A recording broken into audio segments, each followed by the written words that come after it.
Start again with more of our Extra Life coverage for the game day event. We'll be starting soon. Depending on who's here, I'll either be playing some more EverQuest or maybe working on some dungeon design stuff and paint. Um, or if we can get a good discussion going, of course, we can always just have a discussion set. That just all depends on how many people I can get it going in the channel. Um, right now, I'm kind of listening to them talk on another channel, and you might hear some of that come through, which is okay in this case because we're kind of sponsored by the and same group here. It's the Drury University channel that was probably just being hosted by me because I do have it set to auto host to those guys.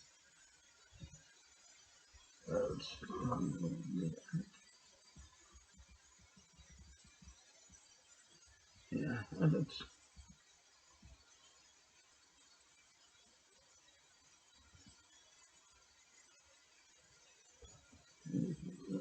there. I'm just getting my chat room window ready.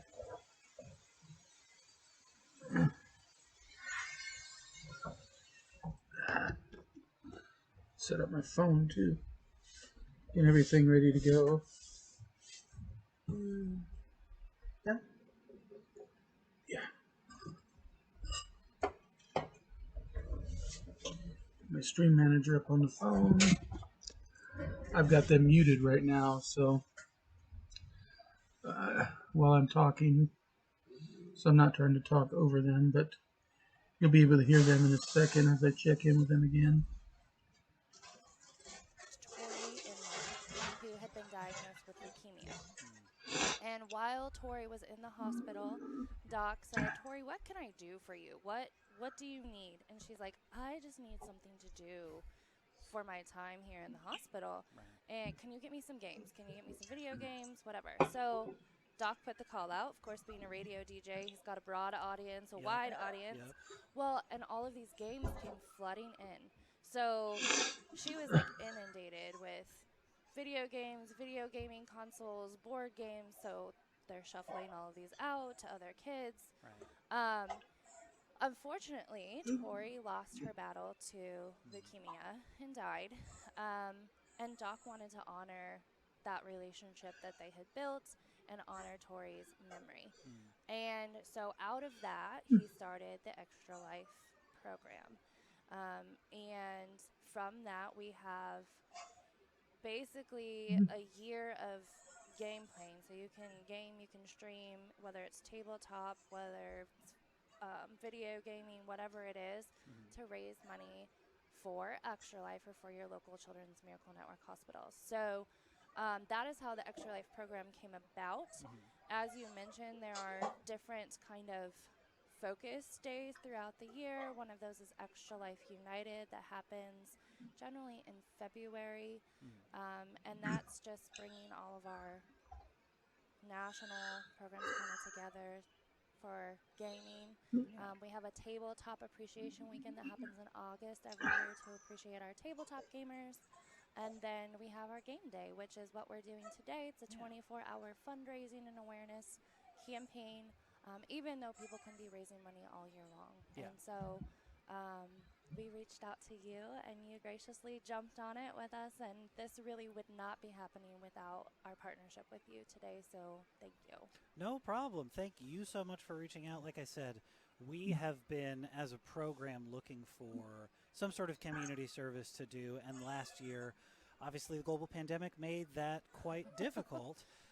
So this was sort of a no-brainer for us. We're already well equipped to do this exact thing. So we're very happy to do that. Um, Let me pose this question to you. For any of our viewers at home, how can they get involved? Obviously, we've been pointing to the link below. Scroll down, check out our little widget in our panels of our Twitch channel here. You can see our current fundraising goal and how much money we've raised so far. Thanks to your generous donations, we've already got a couple $100 to the good to help children in our local community. But if someone wanted to get involved beyond that, what would they do? Is there can they also participate in Extra Life, or are there other things they can do to volunteer their time with their local hospitals? What's the best way to get involved? So I think the cool thing about Extra Life is that most people like some form of gaming. So whether it's video games or tabletop games. And so Extra Life is a really easy way to get involved on your own, and you can do it on your own terms, on your own schedule, whenever you want. You don't have to stream if you don't want to. Really, it's about putting out the call to say, hey, I'm getting a group of...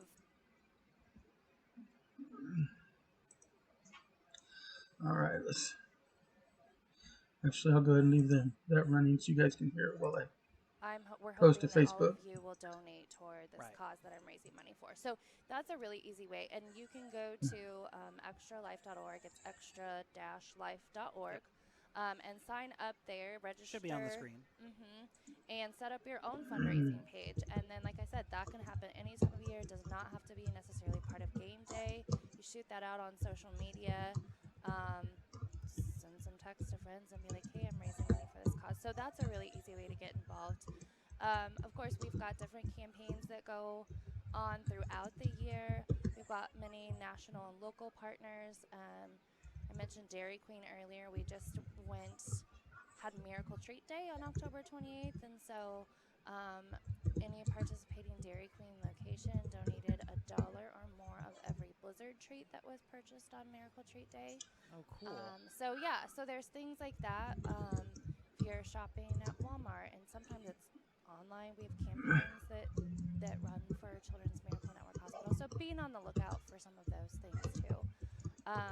I think one of the biggest things is just continuing to bring awareness that we're helping our local community. These dollars that we're raising in this arena today are going to stay right here in the Ozarks. So, if you're community minded at all, this is a great place. And most people love children. I think there's a few people out there who could be like, oh my gosh, no, but... Well, everyone was a child at some point. So Exactly. How can you not? Somebody loved you at some point, right? And you might have been a little hellion, so... Exactly. So, yeah. Well, that's incredible. Is there anything that we haven't covered? Is there anything else you want to share? I noticed that little box. Yeah, let's talk about this. This is one of my favorite things. So we call these our story boxes, and what this is just a way to kind of tell our story a little bit. Can we see that on camera? Yeah, I was going to say, I don't know how easy this will be right to there, so. see. Cool. Up, down. I think we got it. Okay. So we've got pictures. This box actually focuses a lot on our NICU babies, which would be our preemie and micro preemie babies. But there's also some pictures of some of our older kids that we've treated in here as well. But if I start digging into this little box here, so I'm going to pull out a couple things. So this, are you guys able to see this? So this is actually a phototherapy eye protector that our NICU babies have to wear sometimes. So a lot of times this is when your baby is going to be jaundiced and they have to be put on some sort of light. Well, their eyes are still developing, and that light could be harmful to their eyes. So they have to wear these little guys. So this actually would fit on their sweet little head. Oh my goodness, that's so small. Super tight. I know, it's like a bracelet. Like, I don't even, So, wow. Yeah, pretty insane. This is a little micro preemie blood pressure cuff. So, this fits on my pinky.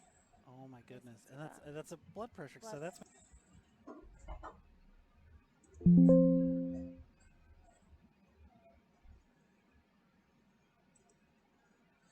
Okay, let's see here.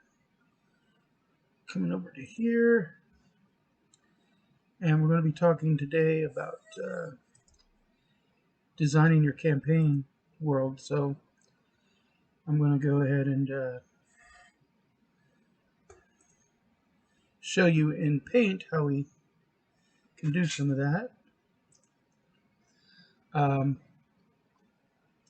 Now, understand for my own eyesight purposes, I'm going to have things zoomed up as far as possible Plus, I'm going to show you some tricks involved with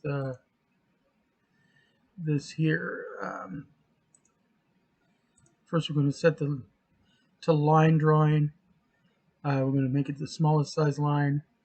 And we're going to go to the lightest gray scale on your particular paint. Depending on if you got Windows 8, 9, 10, or 11, it'll look a little bit different on each of these paints, but most of this is going to be the same. You may have the slider down here for zoom, or you might have a view tab that lets you zoom in and out, or it might be under the view menu to go up and down how much that you've got it zoomed in. Now, first to prep a map screen, and I've been using Paint and programs like it for years and years to make my gaming maps, and before that I used things like Lotus 123 and other programs that I had modified by just modifying cell widths and stuff to make my graph paper, and then using the color and border tools and such to make the gaming maps, and that way you don't need any of the more specialized mapping programs. Not that those aren't great. I mean, I've got Campaign Cartographer 3 on here. I've used Roll20 to run as a virtual tabletop, uploading maps from a lot of different sources. I've hand-drawn maps. For the 43 years that I've been playing D&D, I've been hand-drawing maps for most of that time as well. I'm just playing on graph paper or sketch pads, depending on what type of map I'm using. Sometimes I'll get a hex grid map. We're going to do an underground, so we're going to start. We're going to do a standard mapping, which is going to be on square grid right now. And that's because square grid paper is going to be the easiest you can find, and it's probably one of the most used out there. So I'm going to first teach you how to put together a square grid. I'm going to use my magnifier too at some point, so I need to bring that up in case I need it. First off, we're going to set up this square grid. So to do that, you go ahead and you go in and you're going to turn on the grid lines. As you can see, I've got it gridded out, and it's still fairly small. I don't know what your eyesight is like. Mine, I need it even at maximum zoom here. I need to zoom in a little closer. So Windows has a tool called a magnifier that you can use and you can set the increment of magnification 25, 50, 100%. I've got it set right now to do it in 100% increments. You won't see the difference, but I get to see it, so when I'm here I can more finely maneuver. And what I want to do here is create a map grid, and then that starts by going down 2, 3, 4, 5 squares this way, and then click over here so you deselect it. Go 5 squares that way. 1, 2, 3, 4, 5. 2, 3, 4, 5. Okay, that would look 1 too many. And click off of it, and then there, click off of it, and there, to make your individual map squares, and then click over here to do that. Now, obviously that's going to take forever to fill a page, so what you do is go to your selection tool here, and you put it on the corner, and grab that, and you go to your copy tool, and you're going to go to transparent selection under the selection tool. That's where you hit that little arrow underneath the little box. That way anything white will be see-through. And that's because now I'm going to use my paste tool, and I can drag paste. Let's see. Now I drag that over here, create that, and paste again. Yeah. Make it 3 by 3. Paste again. 4. Paste again. And that's still going to take forever. But worry not.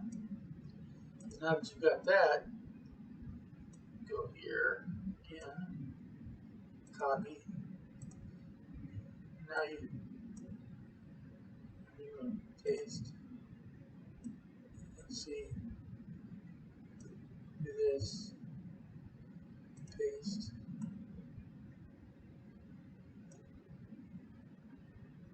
Paste.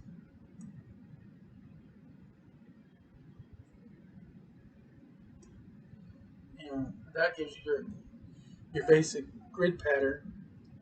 Then when you go in and you turn off your grid lines, you still got a little bit of grid to work with. And we're still going to, depending on the scale you want to do things at.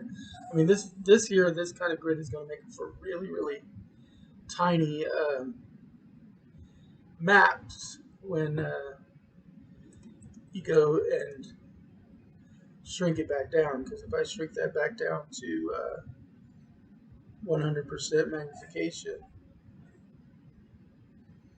I mean that's teeny tiny. So that's not going to be real useful. But as we go along, you'll see what I do for that. Let's see there, and then you can do the same thing.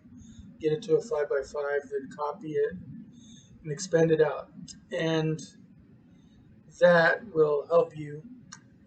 And I'm not going to make you watch me do all of that though. So I've gone ahead and created another paint document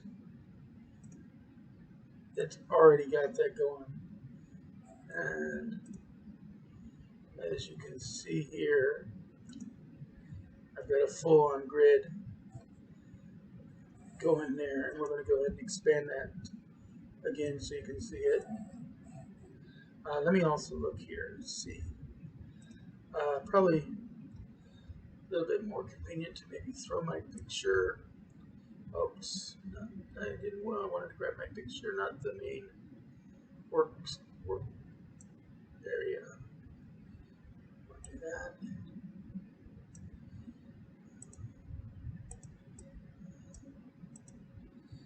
Let's see. How about the webcam?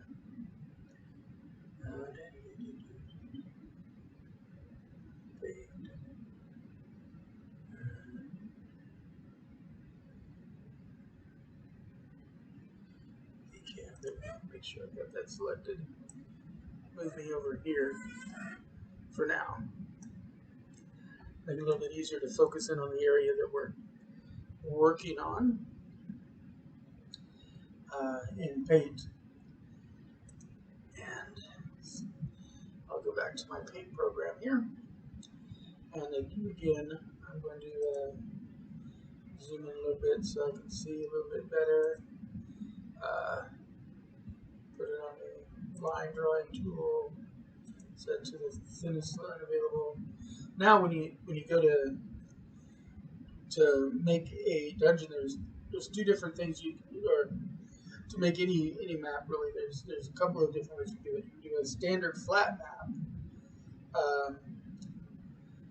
and I usually like to do a standard flat map pretty much just by taking the darkest color, black, and going down, say,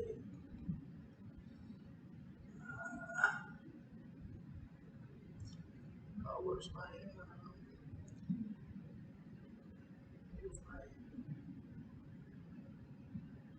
go. And scroll down to about halfway there, give or take.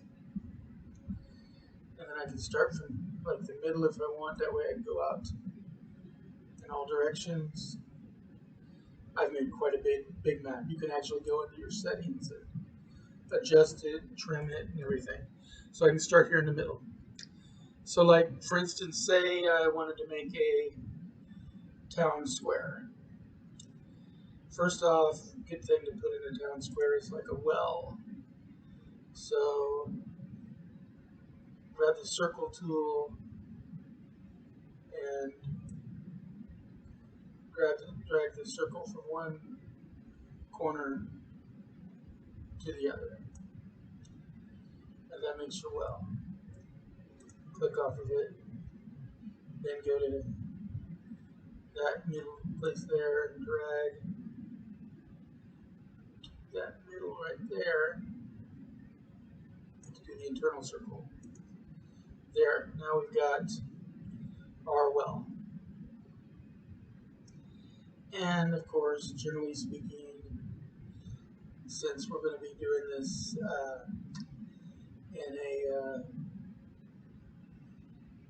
3x3 segment here, so we'll go ahead here and now do a line drawing. Go with a little bit heavier thing here and go up here.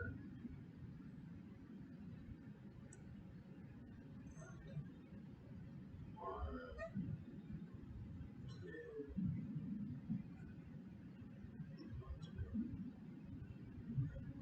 3.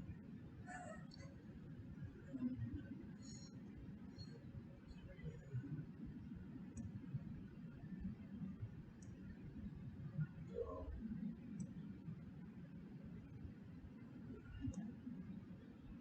There. Oops. A little bit too far. That's what's great about this. Some of the older versions of Paint won't let you stretch that back down, but it will as long as you haven't clicked off of it yet. It's like when you actually do that. Okay. So there you go. And there's your town square with a well. So now I'm going to take like a, say like a brown, which I can go in here. I think this is, oh, that's purple. Let's go in here. Let's grab us a something in the brownish range. With that, maybe a little bit darker, a little bit more orange, and darker.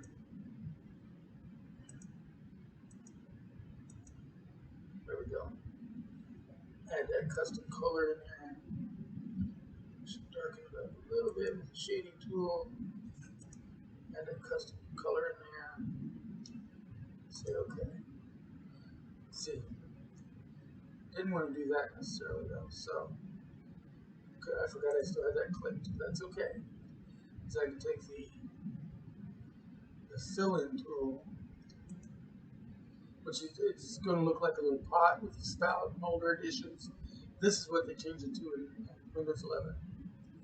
And I'm going to go ahead and use the eyedropper, grab that color, make sure I'm using consistently the same color all the way around. Oops, I grabbed the wrong color. That's okay, can undo that. Go to the eyedropper. Make sure the eyedropper picks up the color you want. It'll be in that circle there. Then, there we go. Okay. Now, I like to still have kind of more grid lines to work with here. So I'm going to go ahead and keep that color going. Do this before I do anything else.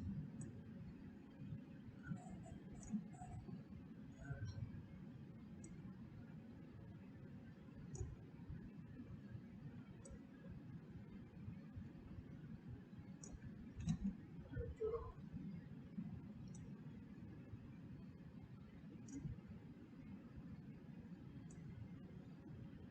Let's see, we're building our fountain up.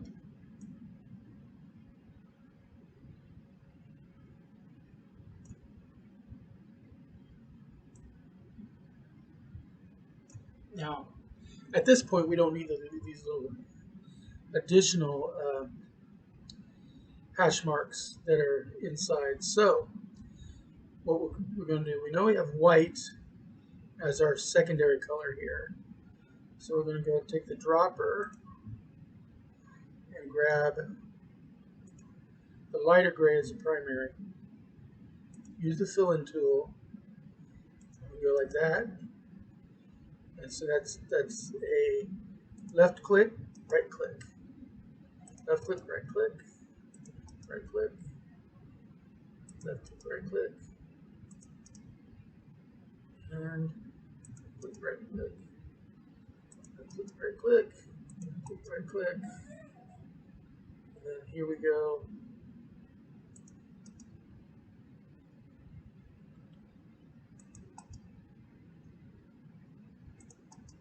This is where it helps to zoom in.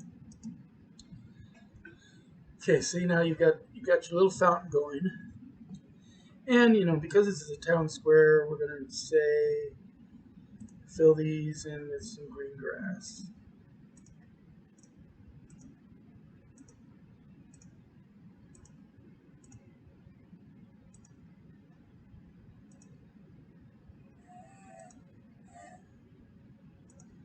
There you go.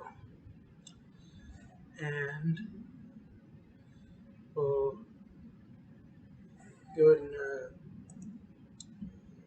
fill that. Well, we want that to actually signify water, so let's go ahead and put some indigo in there. And put some water right there. Now, you remember we made this brown custom color. So we're going to go to custom color. We're going to go back to our line drawing. And just to make it a little bit more like a well, we're going to draw a little log across it. Then go back to the single pixel.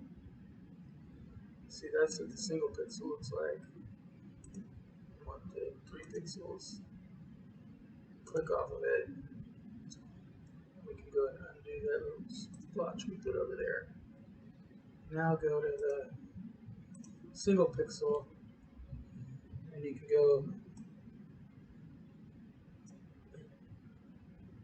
click off.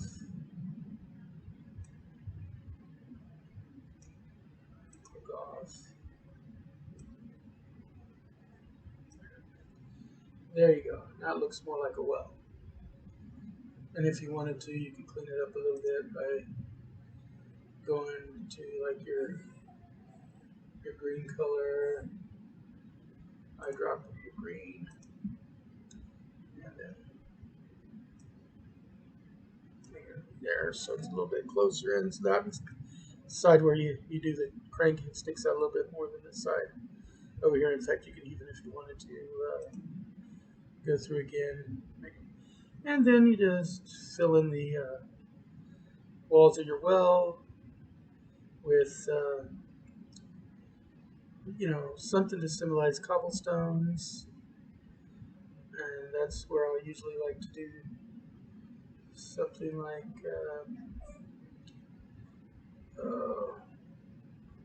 some like slightly off gray. What that? We got like a light lavender. That'd probably work.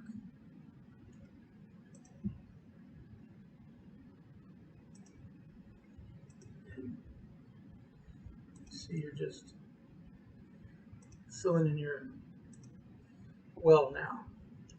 Now, if I was to go to my magnifier, demagnify it for myself, and go back down to 100%. You see that right there in the middle of town, I've got a little well and grass in the middle of this my entire document. Okay. Luckily in Windows 11 it keeps where you were so that you can go back when you zoom back in. In Windows 10 or older, you will probably start in the upper left-hand corner, and you would have to scroll yourself down to the middle again. And we're not exactly in the middle, but that's okay. We can still build our town square around this. Um, and so we're going to go ahead and go up and minimize that. We're going to grab our eyedropper to make sure we got the right color we're working with. Again, grab our line tool, very important. So, now you've got your little town square. And usually your town square is going to want to have a road. Now, if we consider each of these squares as being a 5-foot square, which is the standard scale for a map in like Dungeons and Dragons. This way, one person can stand in each of these squares right there, and one person could actually go climb down the well. And you could have made the well a little bit bigger if you wanted to. In fact, you still could. You could grab the whole well and stretch it. You just would have to kind of do some touch-ups to make it look nicer. But you could do it, and that gives you that. So now, what we're going to do now is we're going to make a 2-lane road, because you figure at least 2 horses or cart or a single cart should be able to go abreast. So that goes up about that much. 1, 2, 3. 1, 2, 3.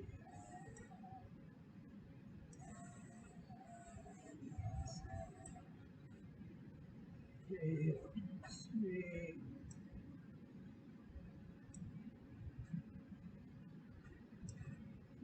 There we go. Let's give it that crisscross action. There we go. We got a nice little area of roadway.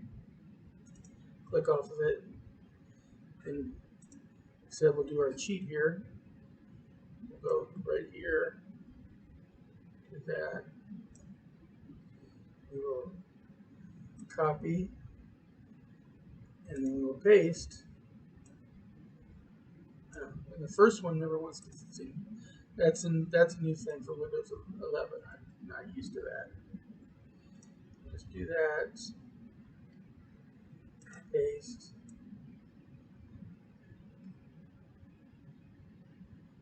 There we go. And paste.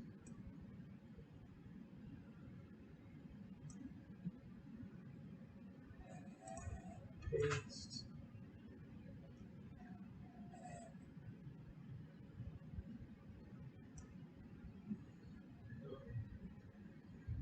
Paste. As you see here, I'm going to go ahead and just overlap this because I only want it to go out to, and we're going to make basically a 2-lane road around our friendly well. And you don't have to be as symmetrical as I'm being. There's no rule that says you have to be symmetrical or anything. Remember, you are making this for your game, not mine.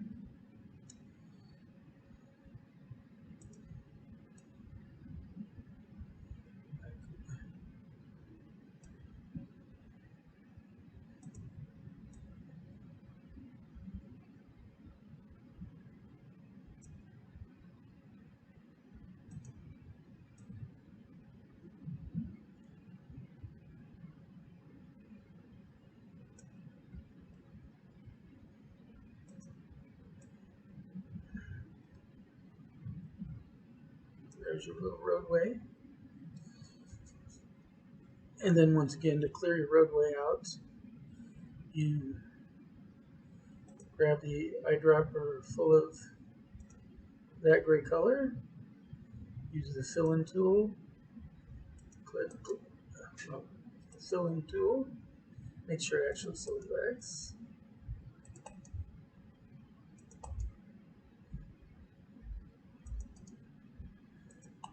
I don't know why clicked over there like that, but that's okay.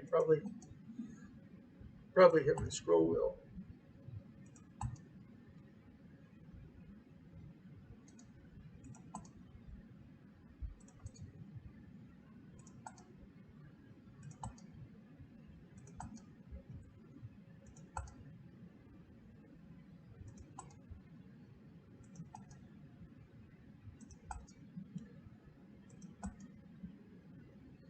And and most towns are built around either a well or next to a freshwater river or lake, so that they can get water for crops and for drinking and stuff without having to desalinate the water supply. Because, of course, salt in water makes it where it doesn't hydrate you at all. It actually dehydrates you. So that's why if you're drowning in the ocean, you should drink the ocean water. It's not going to help you as far as staying hydrated. But we've created a town hall. I mean, a town center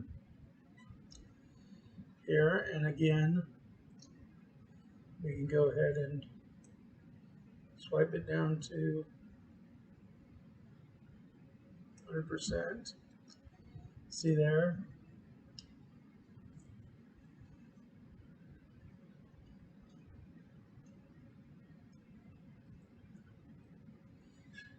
And of course, I could move that a little bit by using this and dragging and dropping and all that.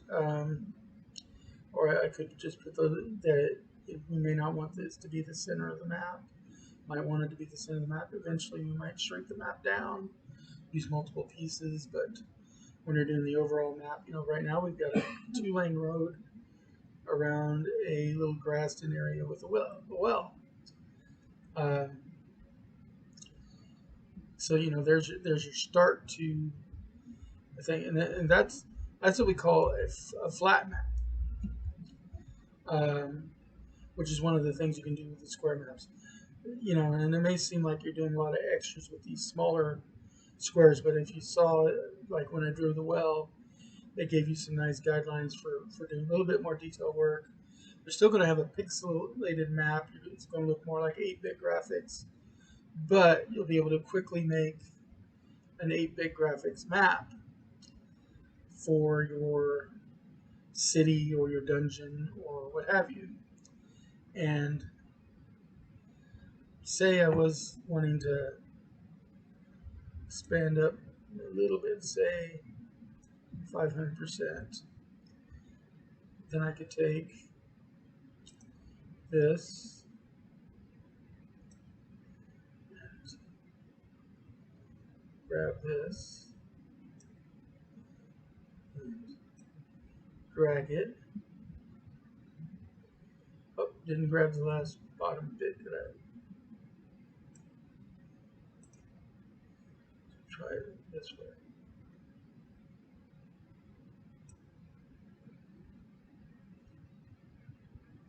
It's okay if you get a little bit of the gray bars around, because they're going to be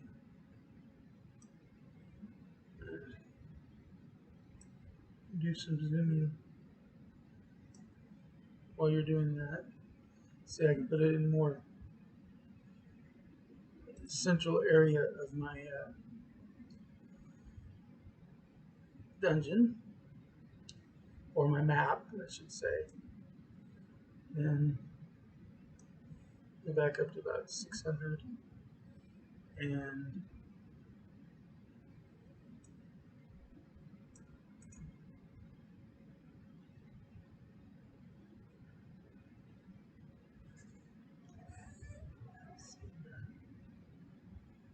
just for ease, let's go ahead and drop this down one more.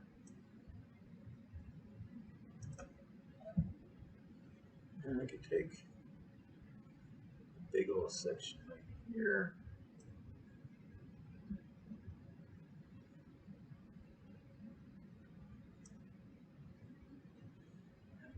Copy that.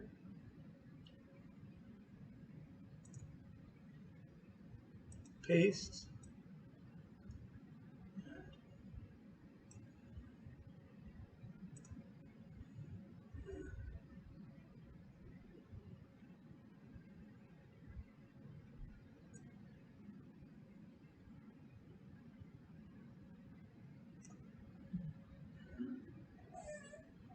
Copy that. That's what I was doing. I was not clicking off. That's why paste was always acting so funky. And patch. There we go. I've repatched my thing here. So then now drop to 100%. My map is a little bit more symmetrical around my well. So I've got plenty of build room all the way around it.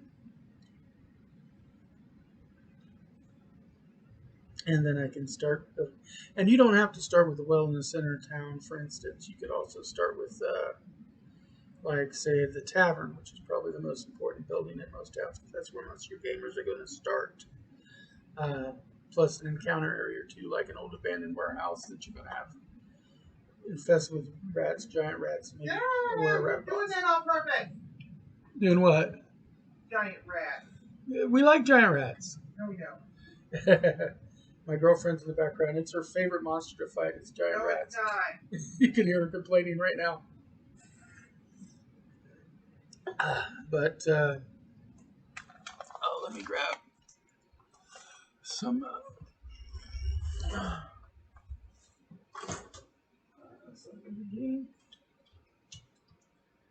we go.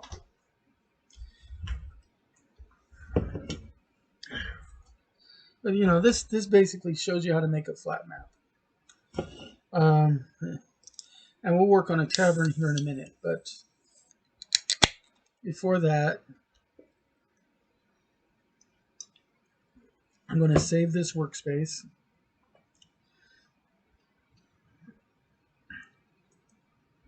Save as PNG. And we're going to call this town. Yeah, it talks about transparencies, but I didn't put any transparencies there, so it's really no big deal. The only transparency I did is when I did the copy and pasting, but that's okay. There's that. And then, just for ease, so I don't have to go back and forth to it, I'm going to just open up another paint file and file recent. Oh, it's not going to pick up recent, so let's go open. Let's go to map base, open. Then let me redirect my thing here so that you can see the new area we're working with. Map base. There we go. Back to a plain map base. Still really nobody in channel, but that's okay. I'm going to keep going as if there was one, and I'll save this over to my YouTube channel too, so people can always refer back to it later. Remember, if you are watching on the YouTube recording, the link down at the bottom of the screen for Extra Life will be good till December 31st, after which I'll have to sign up for a new campaign number for 2022, and that basically will just change this last number right here. But this Extra Life campaign will be good till December 31st if you want to go in and donate to Extra Life. We are doing Extra Life Game Day today, so it's anything and everything having to do with gaming in support of the Children's Miracle Network, and more specifically in my case, in the case of the ones I'm hosting when I'm not here, it's people in the Ozarks Cox Health Network.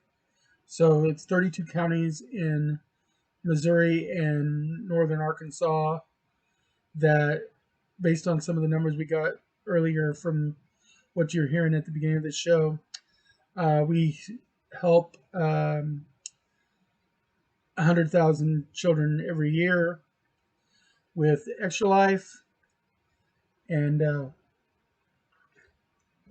talked about how Extra Life got started a little bit, how this one DJ, Doc, had wanted to raise awareness for this little girl that had leukemia. And he came to her and asked, what did she need? And she just wanted something to do while she was in the hospital. She's fighting with, I get a little teary here at this, but she's fighting for her life with leukemia. And so she wanted games or puzzles or something. So she had something to do. And so, being a DJ, he put the call out and it went out to everybody. And she in the hospital got inundated with games donated to that hospital. And this wasn't specifically Cox Hospital. This is one of the, I don't believe it got started here. But it's national. It goes all through the United States and Canada now. But they've been donated games and game consoles and puzzles and board games and dice games and everything for the little girl, and they started spreading her out to the other kids in the long-term wards and stuff, so they could actually have games to play and everything. And that's how Extra Life got its start through the Children's Miracle Network. And unfortunately, the little girl lost her battle with leukemia. But Extra Life was founded in her honor to kind of keep it going. So throughout the year, we do campaigns for Extra Life through the Children's Miracle Network. And one of the great things about a lot of the campaign areas is that a lot of the operating expenses and stuff are paid for. So that means every bit of the funds that you give to Extra Life go to helping the children instead of just going to some nebulous administrative fees and everything. If you give $100, that's $100 more to help children, whether it means to buy games for a child, or they were talking about earlier, like little blood pressure cuffs for extremely premature babies, or one baby was born with a flatter shaped head than normal, which could cause difficulties later in life during development. And it's such an unusual condition that it was not covered by their insurance, because even if they have insurance, some things are not covered by insurance. And Extra Life would step in and help with that. And they help with research to try to cure these diseases. And they help with things like if you've got a mostly hospital-bound child who has the potential to possibly come home, if there's a little bit of like extra equipment and extra care taken to do it, Extra Life will step in and help with that. So they try to do that, and it's they try to do what they can for as many children as they can in each of their areas, based on how much that they bring in. And we brought in quite a bit last year.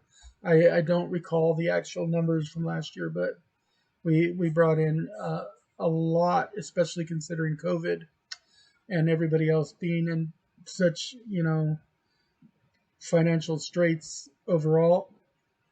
And we're doing it again this year. We've been doing this for several years now. I know, for instance, 4 years ago, I went to Cox South here in Springfield as a representative of the Gaming Arts Media Entertainment Expo, and ran a table with my, at that point, still relatively new girlfriend. And we ran a table for Extra Life to help raise awareness on Extra Life. Because, I mean, not only do we have the game day once a year, that's usually in somewhere around November, but in August we have a tabletop appreciation day.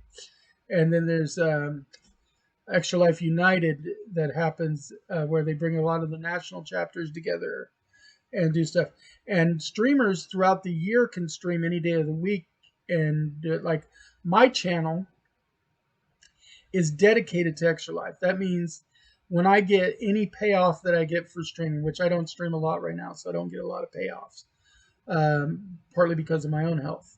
But when I get a payout, which I have to make at least $100 to get a payout, immediately take half of that and donate it right away to Extra Life.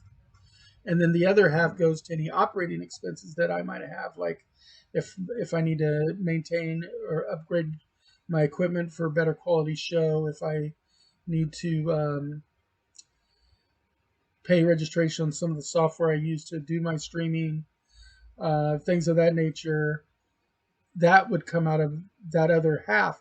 But the first half right off the bat goes into Extra Life.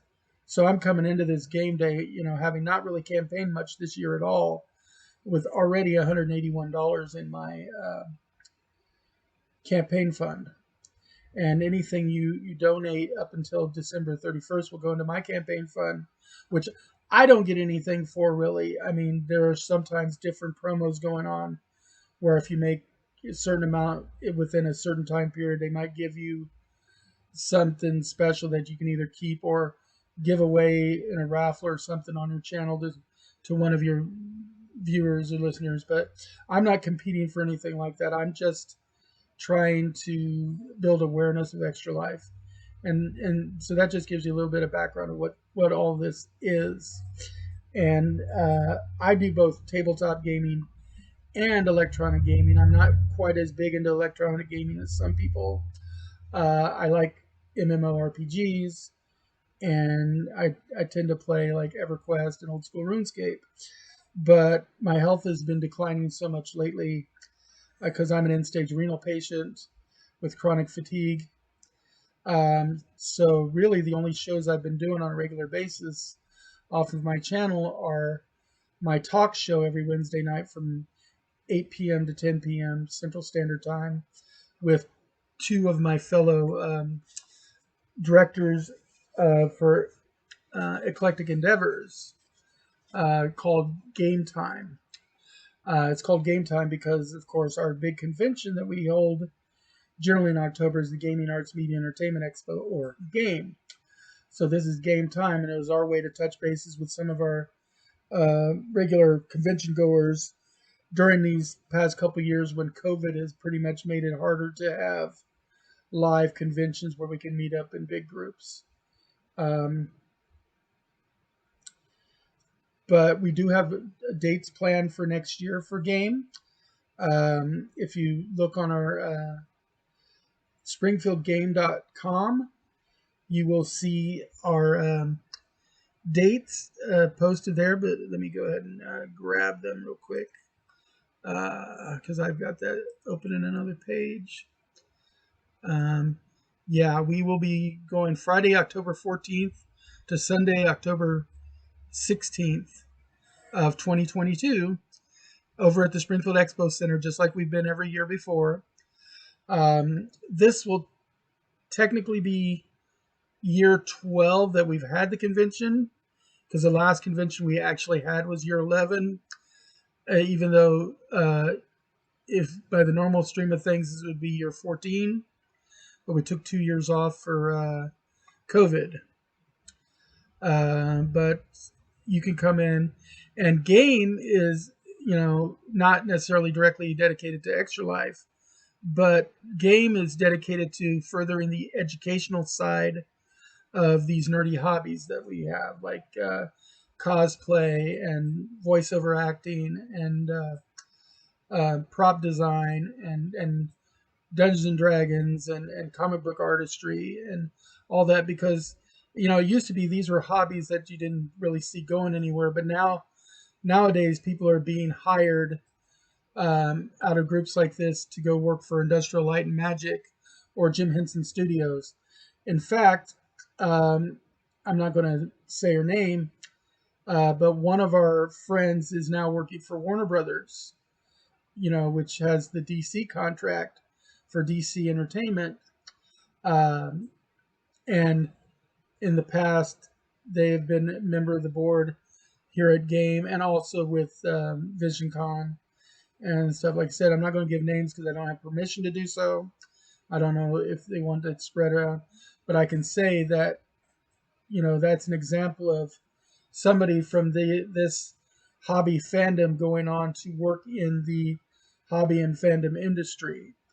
And that's what we try to promote here at the Eclectic Endeavors, which is the group that I'm a member of that puts on the Gaming Arts Media Entertainment Expo and the Picnic at the End of the Universe and Game Day at the Holdfast Brewing Company, which for those who don't know is every third Wednesday of the month from like 6, 7, 8 o'clock at night until the bar closes, where one of my co-hosts for Game Time takes that Wednesday off from hosting Game Time with us because he's live on scene at Holdfast Brewing Company with some fast casual board and card and dice games, usually the 15 minutes to like no more than an hour play games, hour and a half tops, that can get you started in board games and stuff.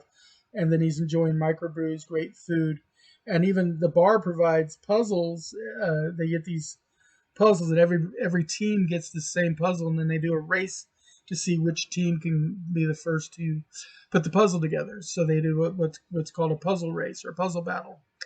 So that's something else you can do with the Holdfast Brewing Company, and we're kind of tangentially involved with that because we do our game day at the Creamery one Wednesday a month there.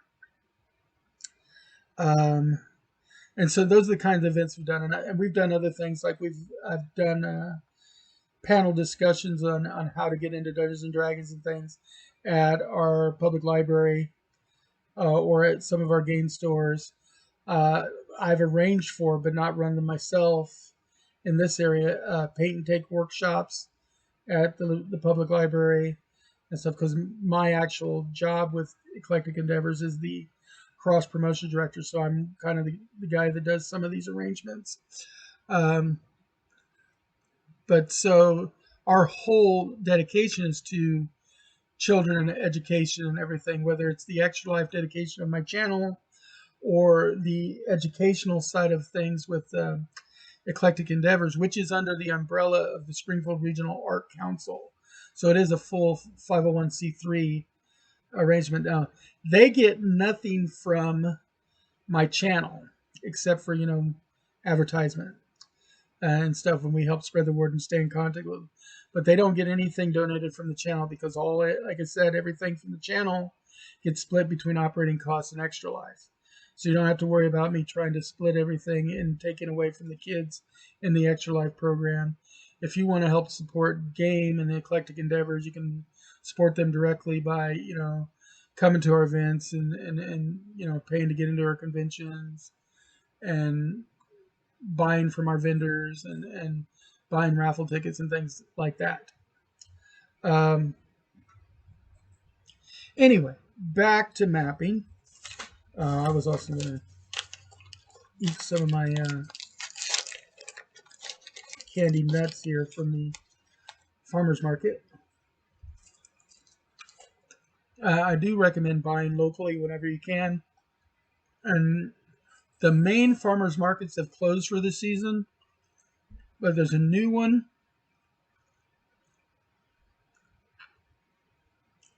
west of Kansas Expressway on Sunshine on the northern side of the street. It's Saturday mornings. They're still open. I don't know how long they're going to stay open, but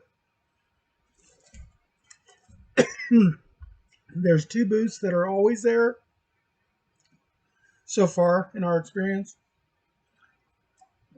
that I think deserve to be mentioned. There's one booth where a lady and her daughter sell infused honeys and flavored oils and stuff. That's excellent. The honeys are really something special. And then there's the other booth that's almost always there. Well, it's always there so far, is the candied nut booth. And then there's my favorite booth, which there'd been at least one time I was there, they weren't. It turns out they were at a fall festival somewhere else. And they sell a summer sausage that's got cheese in it that is absolutely to die for. And just so you can see it,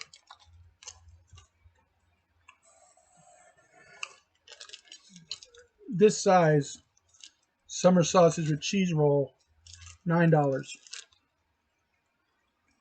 Last time I was there, I got 2 of them. And I probably should have got 3. Because there's no telling how long that farmer's market is going to stay open. And obviously, this being game day, I didn't get to go today to check out what was on offer. But then again, I haven't been feeling the greatest the past few days, so I haven't opened my other 2. So right now, I'm not in desperate need. But anyway, that was enough of a segue right now. Like I said, if you're watching this on the replay, that'll be on my YouTube channel, which you go to YouTube and you just search for Gamer Seuss, because I don't have sufficient viewers or content yet to have a dedicated URL for YouTube. They got stricter criteria for that. But if you go there and you look in, I'll probably create an extra life folder for these videos. But there's a game time folder there for old broadcasts of game time that you'll find there as well. And so you can go there and you can catch up and watch this. Because a lot of people aren't necessarily available at the same time that I'm broadcasting. Like here today, I'm broadcasting, but because I've not been broadcasting on a regular schedule and my health is the way it is, I haven't directly scheduled when I'll be on and when I won't be today. I just know I'm going to be on and off all day today in support of this campaign. And it's a little bit easier for me to stay on when I actually have viewers in here interacting. It gives me some energy back so my chronic fatigue doesn't hit so bad. But even by myself, I'm trying to be occupied with this right now, and we're doing pretty good so far. I think we've been on for about an hour, and I haven't lost steam. As my girlfriend will say, I love to talk. So, in fact, I think her words are, you can't shut him up. And she's tried with duct tape. It doesn't work. Duct tape won't stick, she said. But anyway, back to the mapping. I've got a new fresh map because I'm going to show you the other method and the other reason why I use the finer grid that I laid down there. So I'm going to go back to here. You guys can see it, of course. And I'm going to zoom in. I'm going back to straight line tool and back to the 1 pixel size. Okay. And for this one, hold on, I need to stretch it out so I get my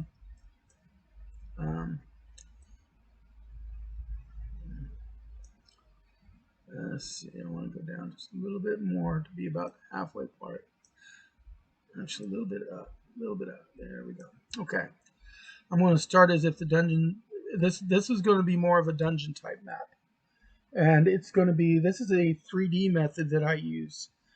And, you know, once you figure out the trick behind it, which uses some of the same stuff I did with the other map, you'll see it's a pretty neat little way to create a 3-dimensional mapping experience to indicate things like elevation. And you'll see why I've got the extra squares. So we'll start out like, say, all right, this is the opening into our adventure. And for every 5-foot square, so we're going to have a double opening because it's going to be 10-foot wide hallway. For every 5-foot square, you want to go 2 up and 3 over. So that's 3 over, 6 over. So right now, we've got 3 over, 6 over. You know, and it gives you that kind of that side angle, 3-dimensional look to everything. Let's move it up a little bit so we got a little bit of working room here. 1, 2, 3. And then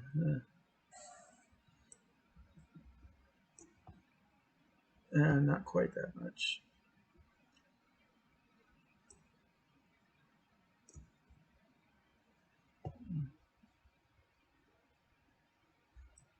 And we'll show some depth, but not that much. A bit more. There we go. Yeah, that'll do it. Now for this one, we're going to go ahead and take our backup color, and we're going to take the darker gray. And you do that by clicking on this and clicking on the backup color. And it could be any color here, but this is just to differentiate things. So there's your primary color, there's your backup color. And the reason you want a backup color is because you want to make the borders the hard black, but in the middle you want to do the 1, 2, 3, 1, 2, 3, like this.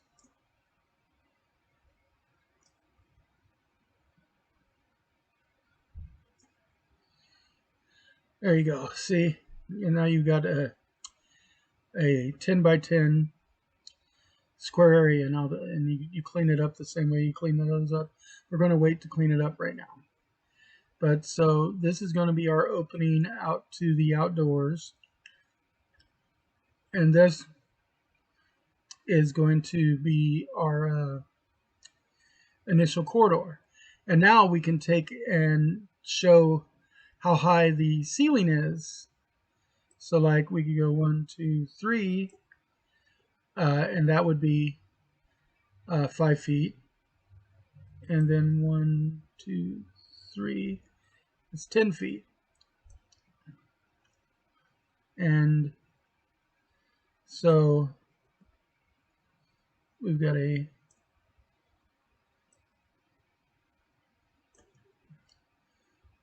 there. And here I actually like to do this in a softer color for the sides, because you're really going to make them transparent anyway. So what I'll probably do is take like this purple and do like this. But it can be, you can do whatever color scheme you want there.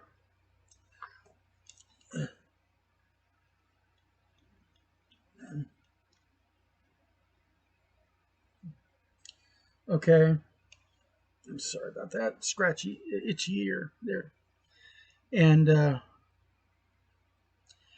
you can still use the internal lines of that same like darker gray separator if you want, or you can leave them blank. It's nice though, because it helps you just eyeball it and see, okay, that's 5 feet, that's 10 feet. If I was to cut it about here, it's 7.5 feet tall, if you wanted to do that, but you usually don't want to try to confuse yourself too much. Now the thing is here, if I wanted to put like a gentle slope, I can do that. Like I can take here, I want to go back to my hard color, and I can take a gentle slope from here. There's that, 1, 2, 3, and then 1, 2, 3, and then 1, 2, 3, and then 1, 2, 3. And I've made myself a gentle slope. That's 3, 6, 9, 12. There. Oops. And I actually went over here, so we're going to actually undo both of those. 2, 3, 1, 2, 3, 3, 3. And now make sure it lines up with the corner. Then go 1, 2, 2. Do it like that.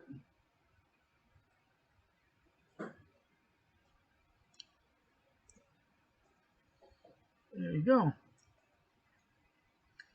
And we've made our gentle slope. And then I can go here.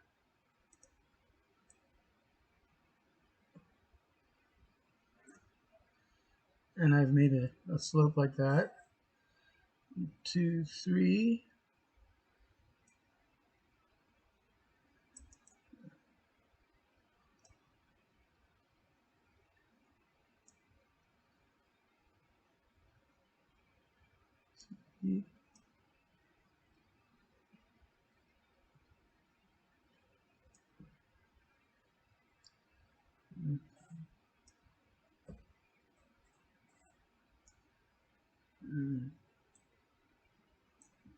We go.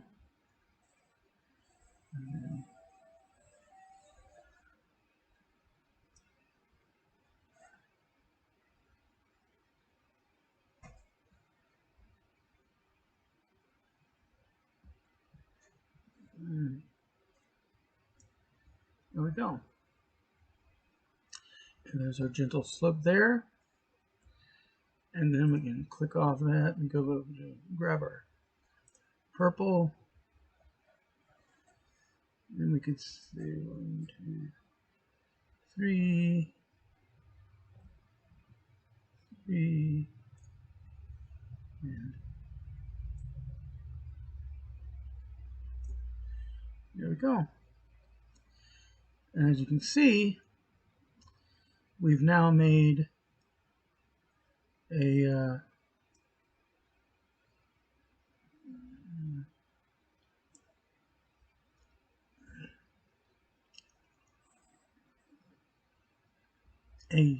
ramp in 3 dimensions. Now, of course, I did tell you that you'd still be able to clean up.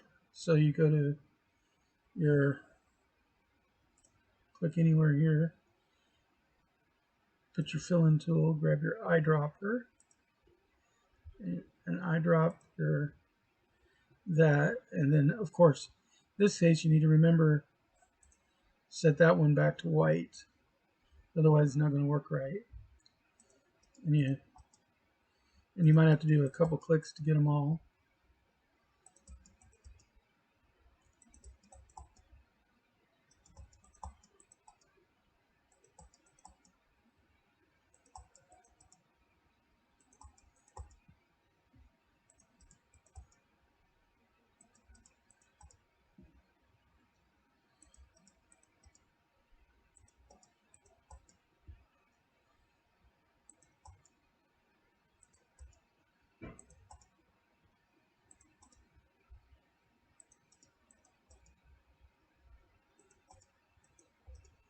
So, and I usually like to do like a really light fill-in for this. Let's go like here. Oh wait. Back to here. Put a light fill-in.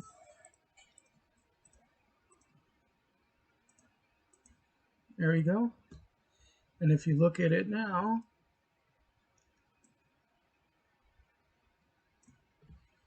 we've got an entrance and a ramp that shows elevation.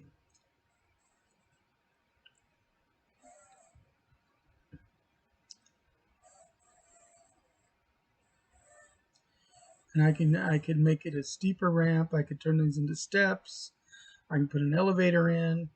I can go up. I can go down. I can go to the sides and everything, and create the dimensions I want. I could put doors and I could put chests and things in, and that's another kind of mapping I can do. See, so then let's go ahead and expand it back out. Let's go back to the black and gray. Okay. See, like we've got that. Now, what I would probably do for myself, because I'm a little bit of a, not exactly perfectionist, but a little bit more stickler, I would draw a door and then copy and paste it right here for going to the outside. But say, okay, say this one opens up. I'm going to go back to line drawing, and we're going to open up into a 30 by 30 foot room. So there's that one. Actually, we want to go down just a little bit more. One. There's that. And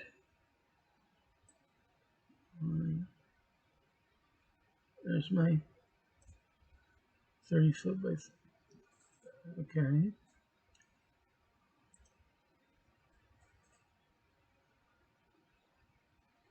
And then I go 1, 2, 3, 6, 9, 11, 12, 13, 15, and so on. So, for instance, I'm going to want, see, I want 1, 2, 3, 4, 5, 6, that's 10, 2, 3, 4, 5, is 20, 3, 30.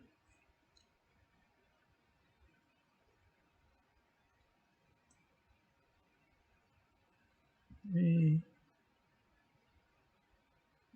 it's 10,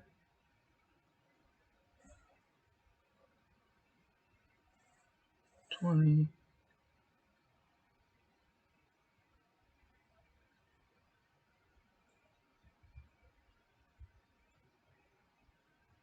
30. Now, if all came out properly, this one should stretch perfectly to that one. Hey, what do you know it did? So now I can go up. Never did set up my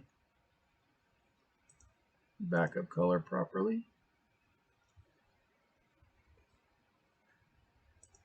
Okay, now let's go here and again, just to access the backup color, you just use the right mouse click instead of the left.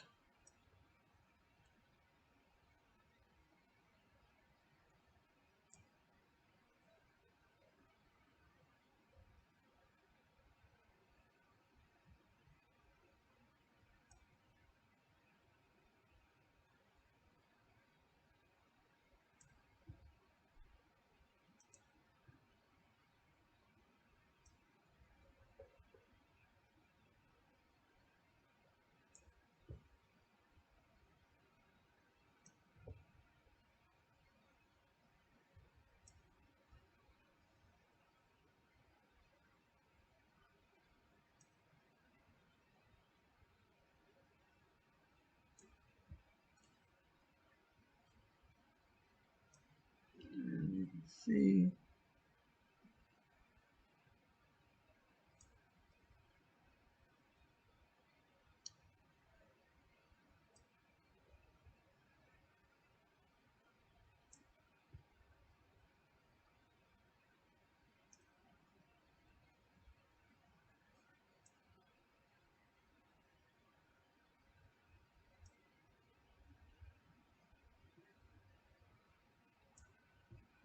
and there you go.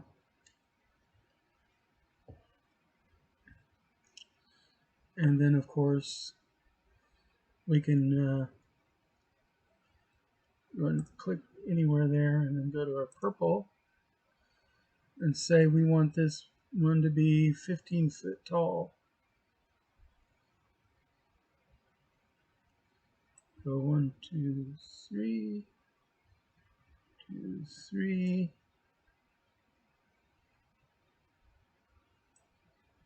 One, two, three,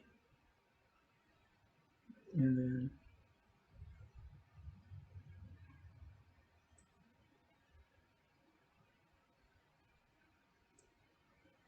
there's that.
Remember, we're just putting these here to get an idea of how high the roof is. Don't have to actually put the individual, unless you have changes in height. You don't have to put it like I'd put them here just to establish them, but I could easily just go like this.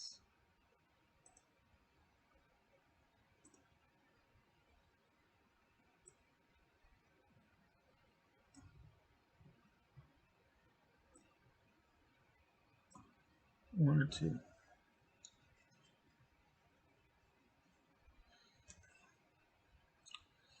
And then, of course, go ahead and eyedropper that.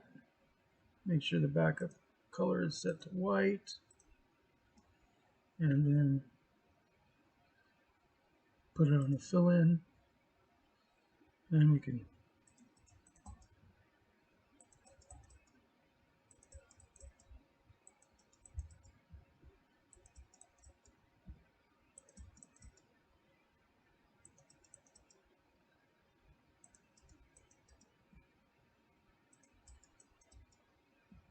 we missed one there, but that's not going to cause us too much trouble. Of course, if it was to an external one, it could have caused us a lot of trouble.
There you go.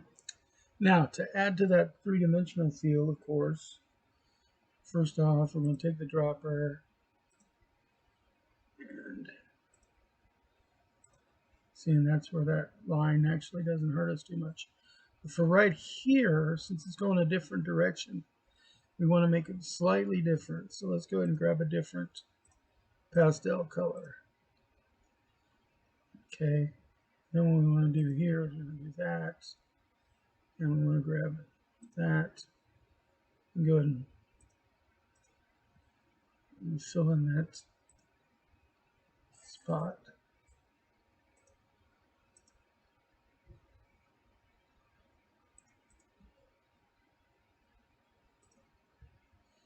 Okay. If you want to see how that looks now,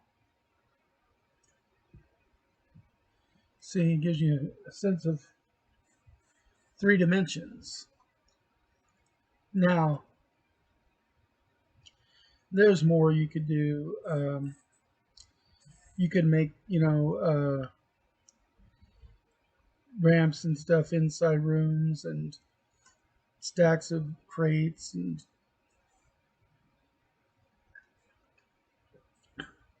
pitfalls and elevators and stuff like that. You could also differentiate because most people like to count in 10-foot increments.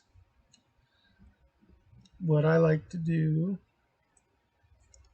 when I'm working on something like this is take another color. Let's go back to my line tool and take another color we haven't used yet,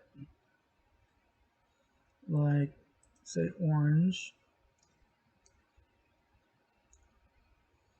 and take the spacers, so every 10 feet.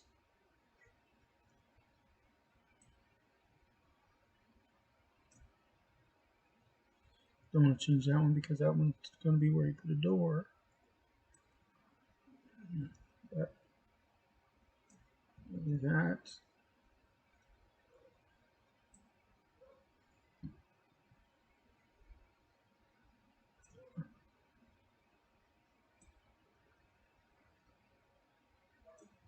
That way,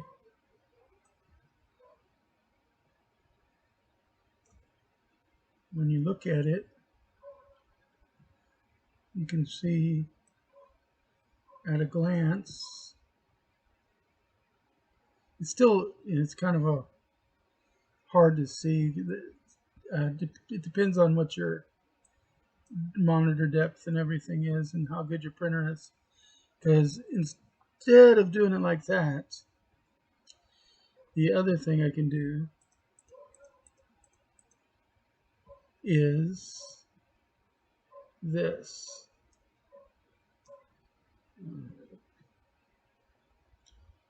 Do is take my orange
and thicken these walls. And basically all we've really done, we haven't done too much here. Now you can actually see the 10-foot demarcations.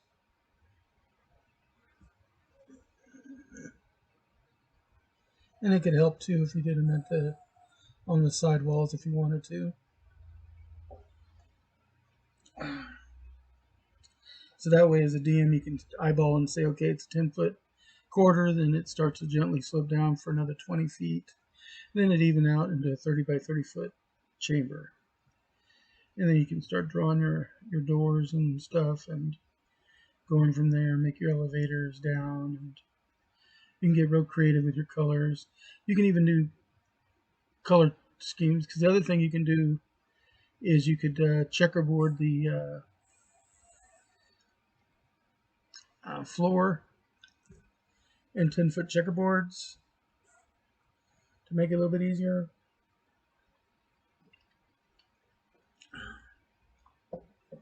If you're going to do that, I usually, all of that kind of extra stuff I usually suggest doing at the very end in case you want to make changes.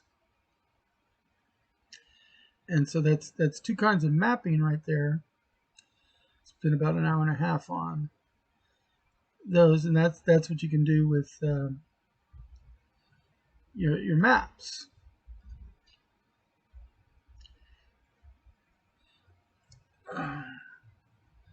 And then let's see here.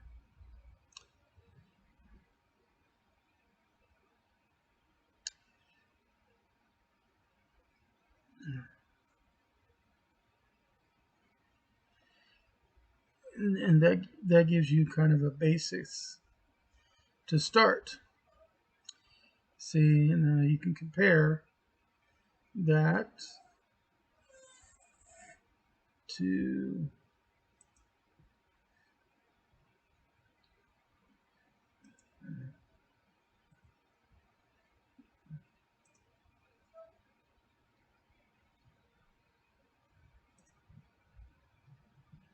okay, that where we got started, that to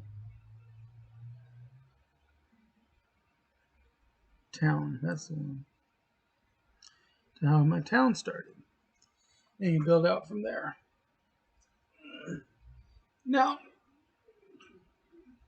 generally speaking, for above ground mapping, it's the old tradition. Oh, Sophia's here. Yeah, I just noticed that my production assistant's actually monitoring the channel. Didn't realize, but she's the only one in here, so. It says two, but one of them I think is a shadow person. Yeah, but it was one when I first logged in. So who knows? Anyway, general tradition used to be, and we are starting to go back to now because we are going back to more of the miniature game that D&D started with. A lot of people try to tell you that D&D, they used to never require miniatures, and that's true, never required miniatures. But they try to tell you that miniatures is this newfangled thing that came in with 3rd and 4th edition. Not true. D&D evolved from a game called Chainmail that was a miniature battles game, usually done on a hex grid or with measuring sticks and stuff and battle platters, where you had whole troop forces on a platter that moved together. And so miniatures and figures and tokens and stuff have always been intrinsically involved with the game, but not required. In D&D, a lot of people use what's called the theater of the mind, where you do most of the action in your head, and you might draw out the scene on a napkin or on a whiteboard or dry erase map vinyl map or something. You know, there's whatever floats your boat as far as how you like to play.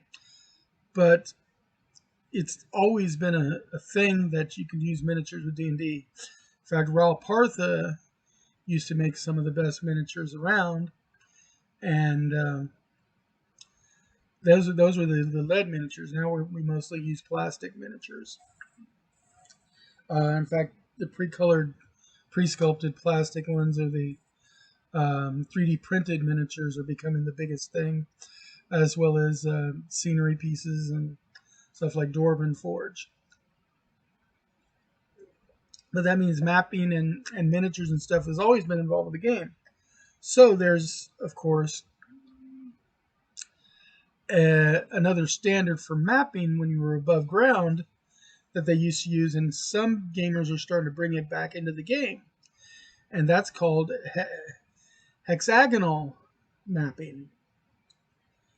You know, you basically you need a hexagon to do it properly. So let's go back to our. I don't want to open a brand new paint. So what we're going to do is we're just going to go back to the mostly blank one, and let's set it so you can see that one. That one's just called map.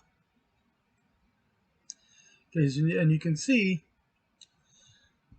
where we started to do the square grid here, where we're going to kind of start over there. So we're going to take, first off, do that and delete what we've got started. We're going to turn on our grid lines, and we're going to go to our hexagonal tool. And what you're going to do is you're going to pick a spot, say 3 down,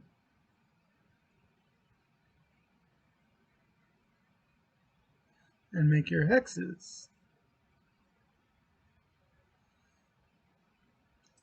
You basically just have to decide what kind of dimensions. So for instance, if we was to keep that just for scale reference, and then go here and let's go ahead and copy, paste,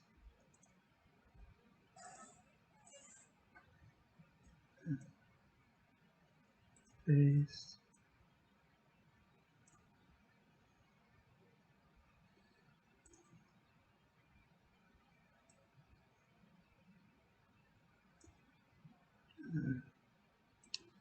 Copy,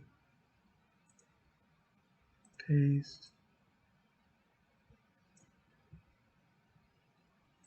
paste, paste.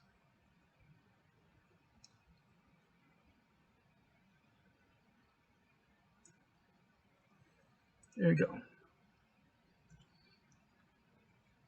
Now you just basically have to determine how big you want your hexes to be. So we're going to take and put the hard gray color on. We're going to use our hexagonal tool, and we're going to go in the top here, 1, 2, 3, 4, 5, 6, 2, 3, 4, 9, 2, 3, 7, 9, and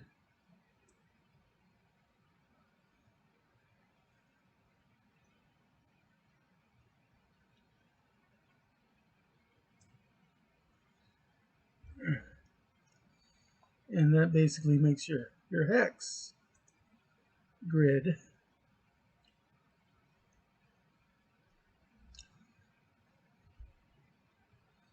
And each side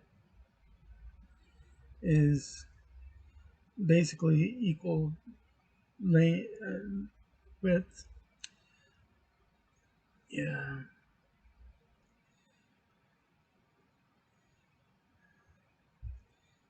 This isn't quite as equal as we want though, so let's go ahead and go back.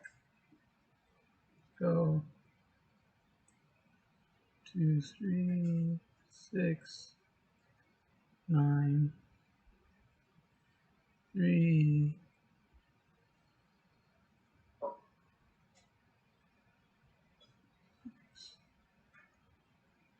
9.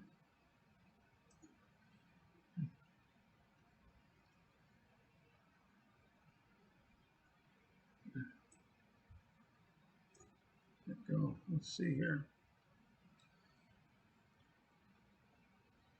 And this makes it 1, 2, 3, 4, 5, 6, 7, 8, 9. 1, 2, 3, 8, 9.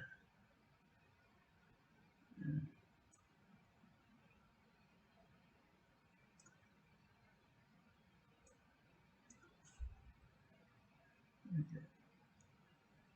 Let's see. Where do you want this to go? Or one more.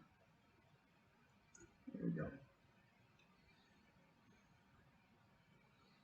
That makes each of these sides roughly the same size.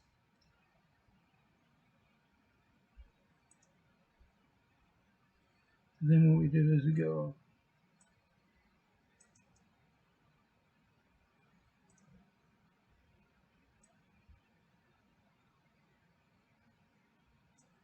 like that. I'm going to copy, click anywhere. And we're going to paste.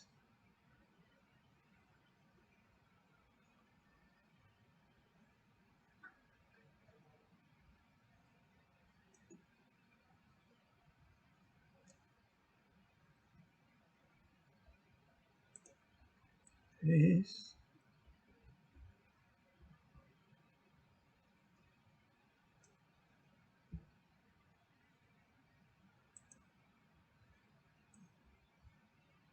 And here's where we're really going to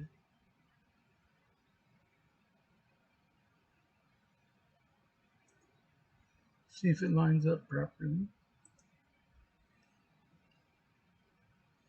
Okay, now we're going to take the dropper, pick up that, use the fill-in tool,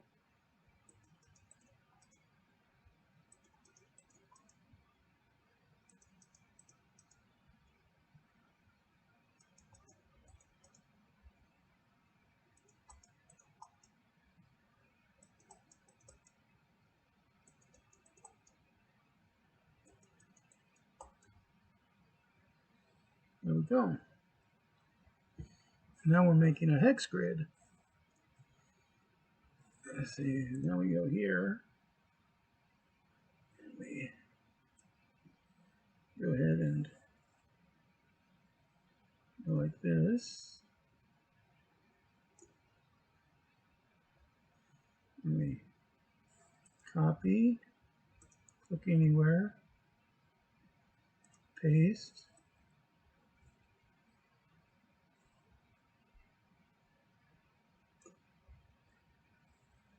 There we go. Paste.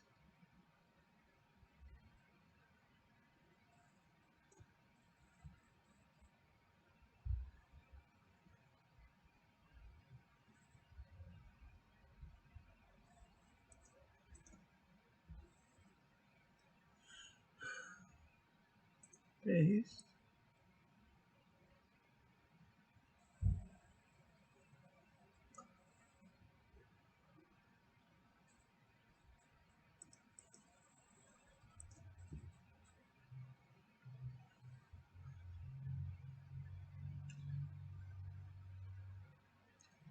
Go ahead and go up one more.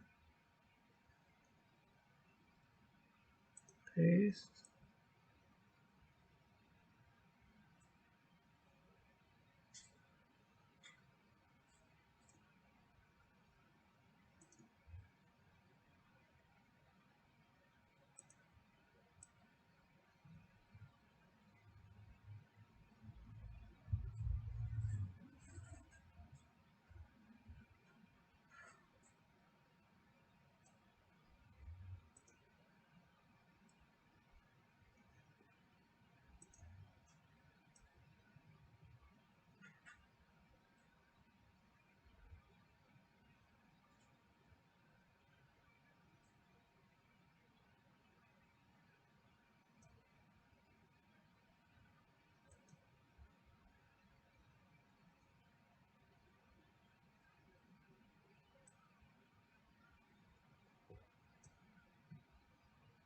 Copy.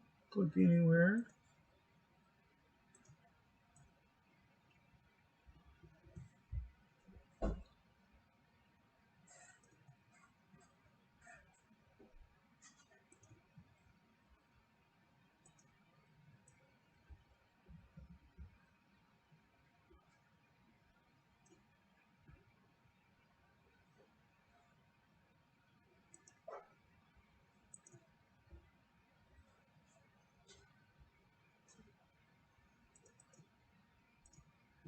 See, we now have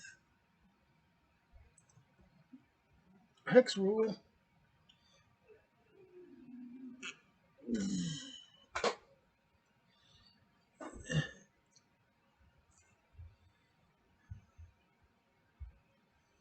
Let me see who this lurker is here.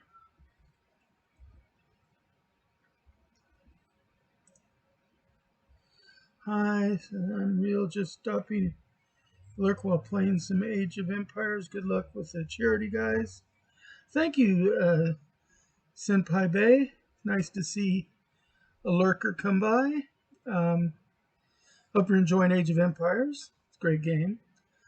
What we're going to do now, though, like I said, is we've basically done a hex grid. Now, what you do with hex grid is a little bit different. You don't necessarily draw out your buildings as much. This is more for like terrain mapping. So, like for instance, you might come up with a forest symbol and put it in a hex, and then put several of the hexes together with the forest symbol, and that makes a forest. And then you have a jungle and a desert, a mountain, and plains, or you can just do it with colors, you know, and it'll look a lot like some of your like atlas maps and stuff. Now, it's always best while you're making the grid to have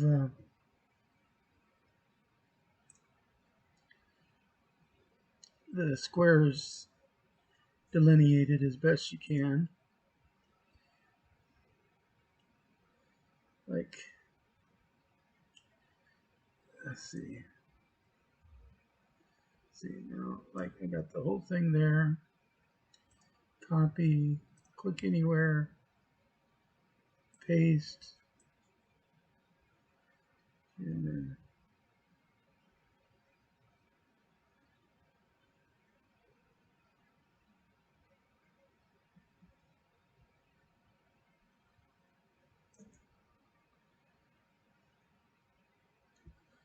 there we go.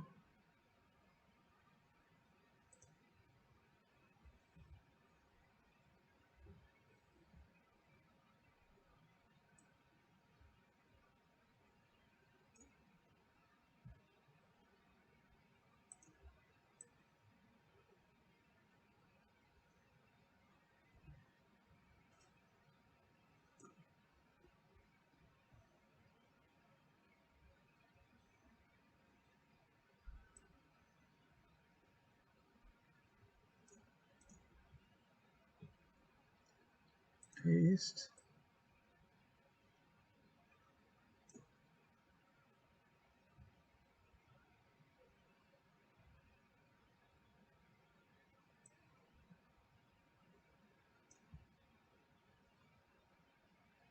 Paste.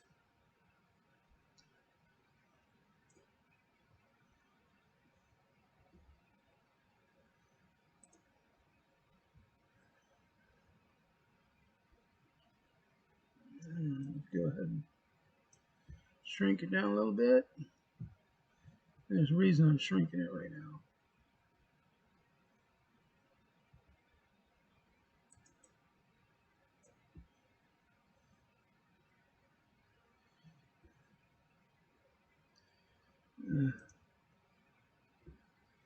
There we go. Get the whole thing to fit on one.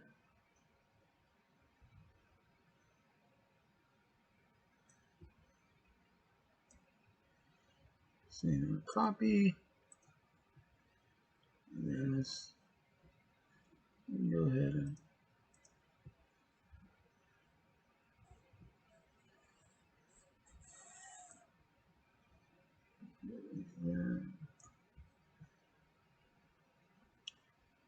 paste. Paste.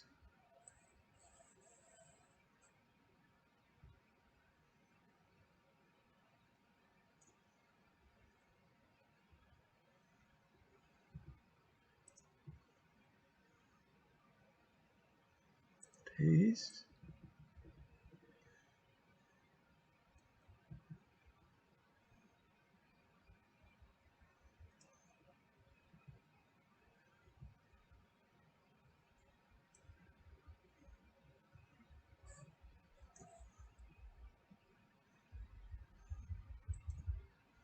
Paste.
There we go. And there you go. You've got your full-on map grid. You take your grid lines out now.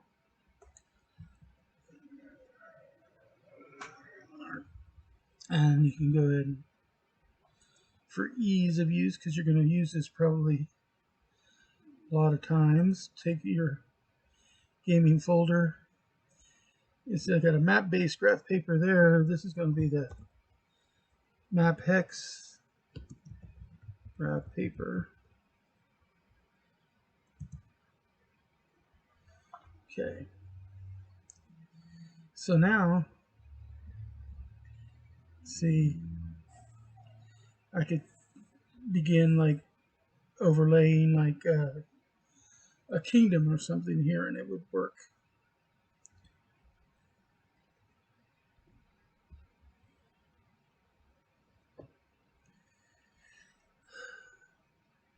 Like I said, I could do it with colors.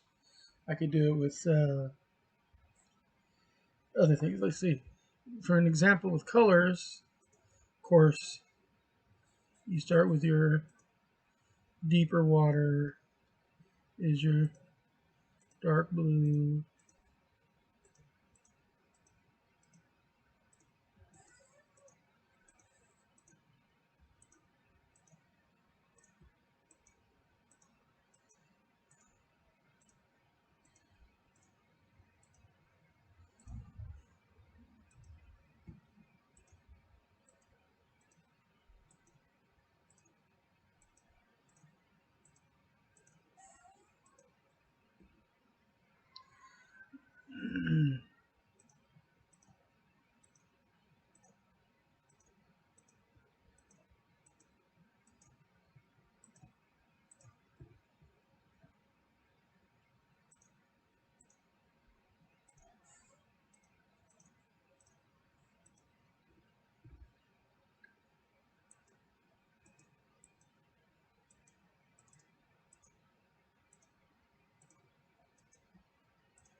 See, and you can get your basic continent shape. And then you go to your lighter blue for the coastal areas.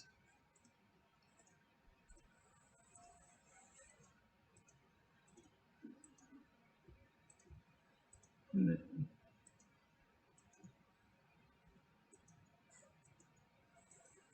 usually signifies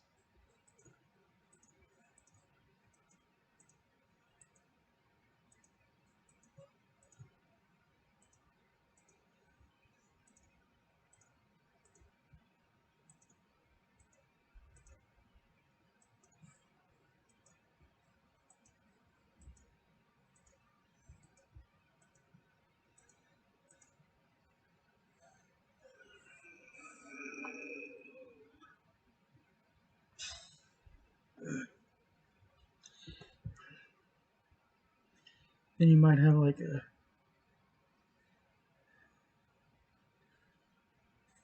sandy plain next to this.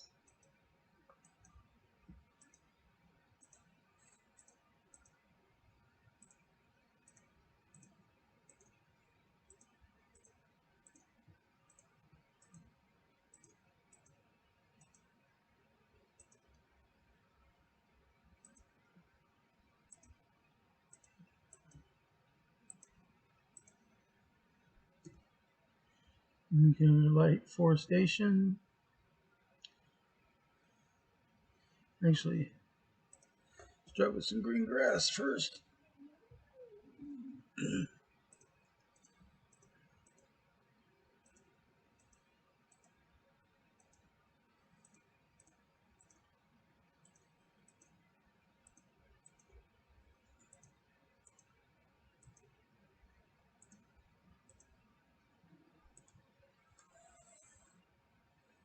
Then you go for your forestation.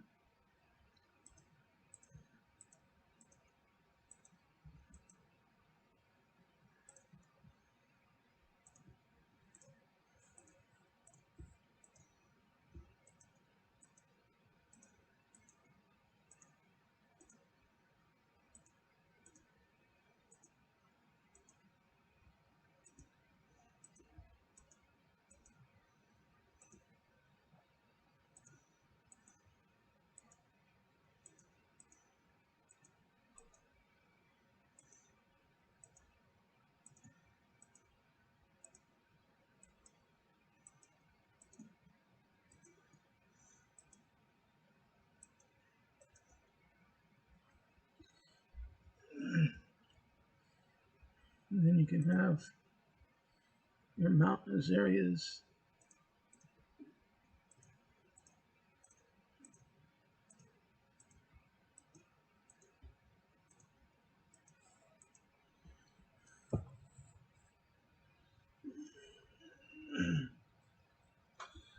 With maybe some swamp.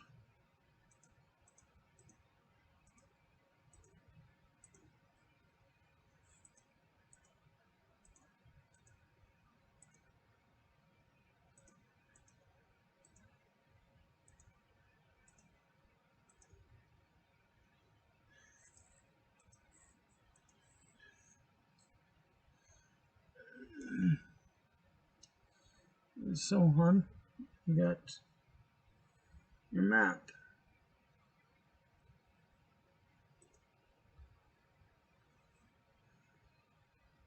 That's one way to do your map.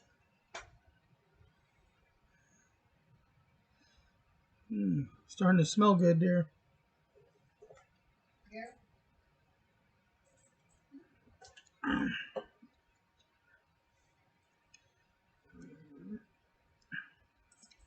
Let's see, say that one has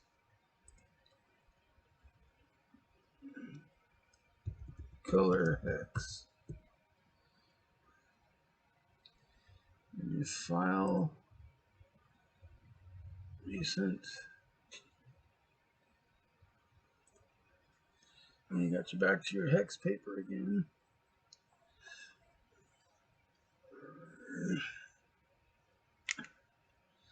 And the more complicated version of the hex paper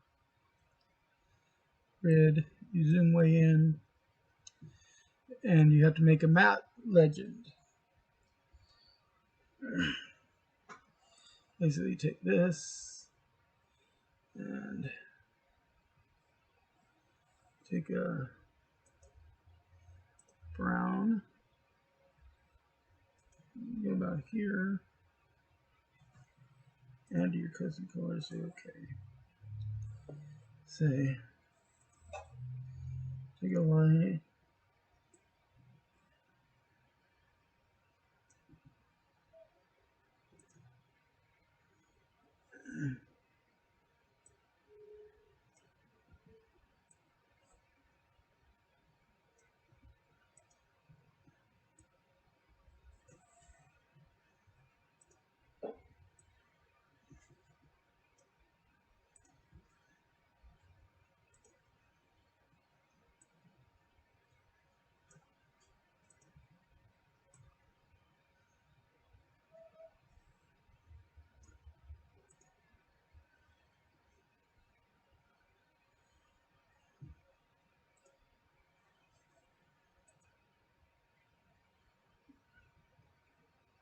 Your brush.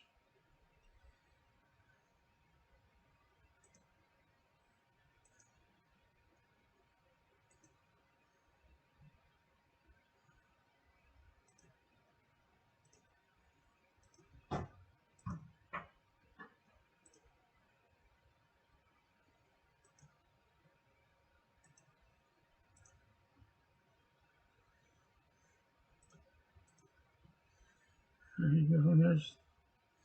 There's one kind of forest.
see.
There you go. That's an example of how you use icons. And you can use a tent icon and a cabin icon, a mountainous icon, in order to make a hex-based map. What we got? We've been broadcasting for about 2 hours without anybody really popping in to interact. So I think I'm going to take a break, guys. But I'll point you guys over to the Cox Health and Drury Esports channel, so you can keep watching and keep participating in this Extra Life all-day event. So let me just go over here and let's see, do my own be right back card real quick. Remember, if you want to actually support my Extra Life campaign, go to https, which means the secure server, www.extra-life.org/participant/449917, and that'll take you to my direct donation page, which will allow you to make a donation specifically to my campaign, which happens to be linked to the local Cox network of hospitals. So it's the same, basically, not the same campaign, but the same fund as what you would be paying into at the Cox Health channel as well. We're going to go ahead and just set you guys up to go over there to them. So let's see. Cox Health CNN. Say start the raid.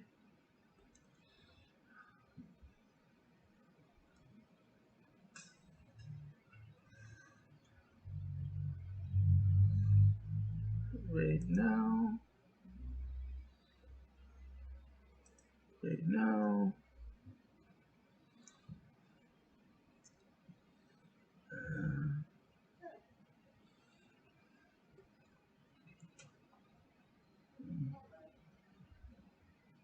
Let's go ahead and